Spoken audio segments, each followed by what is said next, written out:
అన్ని రకాల నొప్పుల నుండి తక్షణ ఉపశమనం కలిగిస్తాయి my doctor pain relief products. ఎటువంటి సైడ్ ఎఫెక్ట్స్ లేకుండా. హాయ్, మనం మన ధర్మాన్ని గురించి, మన వ్యవస్థను గురించి చాలా గర్వంగా చెప్పుకుంటాం. నిజంగా మనం గర్వించాల్సిన ఆచారాలు ఉన్నాయి. మన దగ్గర ఉన్న రకరకాల వ్యవస్థలు, వివాహ వ్యవస్థ కానీ ఇంకా ఏదైనా కానీ ఇటువంటివన్నీ ఎగ్జాంపులరీగా ఉంటాయి. ప్రపంచంలోనే మనం చూసి నేర్చుకునే అలవాట్లు, ఆచారాలు చాలామంది చూసి నేర్చుకుంటున్నారు కూడా. అన్ఫార్చునేట్గా మనం మెల్లిమెల్లిగా వదిలేసుకుంటున్నాము. బయట ప్రపంచం మన ఆచారాలు చూసి వాళ్ళు నేర్చుకుని వాళ్ళు మనలాగా ఉండటానికి వాళ్ళు ప్రయత్నం చేస్తున్నారు, కానీ మనం ప్రయత్నం చేయట్లేదు. రీసెంట్గా నేను ఒక దీంట్లో నాకు ఫార్వర్డ్ చేస్తే చూశాను. అంటే మనం పెళ్ళిళ్ళ గురించి మాట్లాడుకుందాం కొంచెంసేపు. మన పెళ్ళిళ్ళు ఎట్లా ఉండేవంటే, ఇంతకుముందు పెళ్లి చూపులు, మ్యాక్సిమం పెళ్లి చూపులు కూడా చూసుకుని ఏదో చేసుకునేవారు. మొదట్లో అయితే అసలు పెళ్లి కొడుకు వెళ్ళి చూసేవాడు. పెళ్లి కొడుకు పెళ్లి కూతురు ఒకళ్ళనొకళ్ళు చూసుకోకూడదు. పెళ్ళి సంబరం దగ్గర కూడా మనకి కర్టెన్ వేసి, ఆ కర్టెన్ వేసి అది పైన తల మీద చేతులు పెట్టుకున్నాక అప్పుడు మంత్రాలు అయిపోయినాక తల లేపి ఒకళ్ళ ఫేస్ ఒకళ్ళు చూసుకుంటారు అనేది మనకు శాస్త్రం.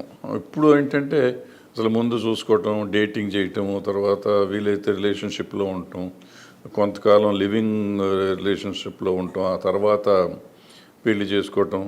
చాలామందికి పెళ్ళికి ముందే పిల్లలు కూడా పుట్టేయటం, అంటే పెళ్ళి అయ్యే టైంకి ప్రెగ్నెంట్గా ఉండటం, లేకపోతే పిల్లలు పుట్టేయటం కూడా జరుగుతుంది. ఇలాంటి వ్యవస్థలో ఇప్పుడు అసలు మనిషి చూసుకోకూడదంటే పెళ్ళికి ముందే ఒక రిసెప్షన్ పెడతారు.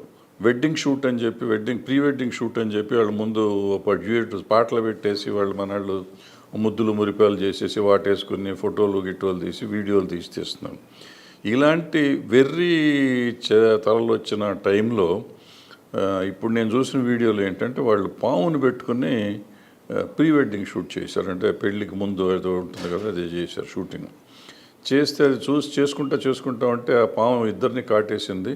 పెళ్లి రోజుకి ఇద్దరు చచ్చిపోయారు. సో మొన్న అంతకుముందు కూడా ఇట్లాగే రైల్వే ట్రాక్ మీద ఆవిడ సెల్ఫీ తీసుకుంటా పెళ్ళి అదే ప్రీ వెడ్డింగ్ షూట్ లాగా చేస్తుంటే అక్కడ కూడా ఎవరో చచ్చిపోయారని చెప్పి నేను అది కూడా చూశాను. సో ఇవరే తల్లేస్తున్నాయి. అసలు ఎందుకు పెళ్లి చేసుకుంటాం, కలిసి ఉంటాం, సంతోషం. అసలు పెళ్ళి అనేది ప్రైవేట్ అఫేర్. అది ఎవరో ఒక అబ్బాయి ఒక అమ్మాయి ప్రేమించి కానీ ప్రేమించకుండా కానీ పెళ్లి చేసుకుంటున్నారు. పెళ్లి చేసుకున్నాక వాళ్ళ పర్సనల్ అఫేర్ అది. వాళ్ళు పెళ్ళి ఎలా చేసుకున్నారు, పెళ్లి చేసుకుంటున్నది మనం టీవీలో చూసి వీడియో తీసి దాన్ని పబ్లిక్లో పెట్టి మన ఇన్స్టాగ్రాముల్లోనో లేకపోతే మన ఫేస్బుక్లోనో పెట్టి ఎవరికి చెప్తానికి పెడుతున్నాం మనం. మన ప్రైవేట్ లైఫ్ని ఎవరికి చెబుదామని, ఎవరి కోసం? మన జీవితాలు ప్రైవేట్గా ఉండకూడదా? నేనంటాను ఇప్పుడు మనం ఈ యూట్యూబర్స్ కూడా చాలామంది ఊళ్ళో వాళ్ళ జీవితాలు వాళ్ళు డైవర్స్ తీసుకున్నారు, వాళ్ళు కలిసి ఉన్నారు, ఇన్స్టాగ్రామ్లో నుంచి వాళ్ళ పేరు తీశారు, వీళ్ళ పేరు తీశారు. ఇవన్నీ మనకెందుకు? వాళ్ళు పెట్టారు, వాళ్ళకి బుద్ధి లేదు, వాళ్ళు పెట్టారు. మనం ఎందుకు దాని గురించి మాట్లాడాలి? వాళ్ళు కలిసి ఉంటే ఏంటి, విడిపోతే ఏంటి? సమాజం వరకు బాగుంటే బాగుందా బాగాలేదా వరకు మాట్లాడుకోవాలి తప్ప మనం ఈ అనవసరమైన విషయాలు ఎందుకు మాట్లాడుతున్నాం? మనకు అవసరమా? సో ఇప్పుడు అది మాట్లాడుతున్న తర్వాత డైవర్ట్ అయిపోతున్నాను నేను. ఇప్పుడు ఇలా చచ్చిపోవటం అవసరమా? ఈ పెళ్ళిళ్ళకి ముందు ఫోటోలని, సినిమాలని, వీడియోలని తీసి వాటిని అదేది ముందు పెట్టే రిసెప్షన్లో సినిమా పెళ్ళప్పుడు ముందే చూపించేటట్టు ఆ చూపించేయన్నీ చేసి వీళ్ళు ఉండటం పోవటం. తల్లిదండ్రులకి ఎంత వేదన ఉంటుంది ఆ పిల్లలిద్దరూ చచ్చిపోయి ఉంటే, ఎంత బాధ ఉంటుంది.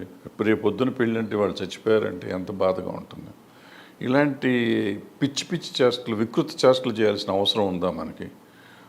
పెళ్ళి అనేది ఒక 100 ఏళ్ల పంట అంటారు దాన్ని.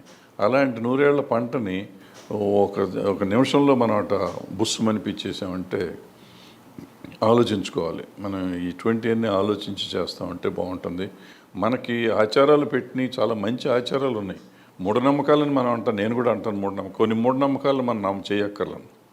కొన్ని చాలా మంచి ఉన్నాయి. మంచివన్నీ పాటిద్దాం. మూఢంగా ఉన్నాయని చాలా మార్పులు చేసుకున్నాం కదా మనం.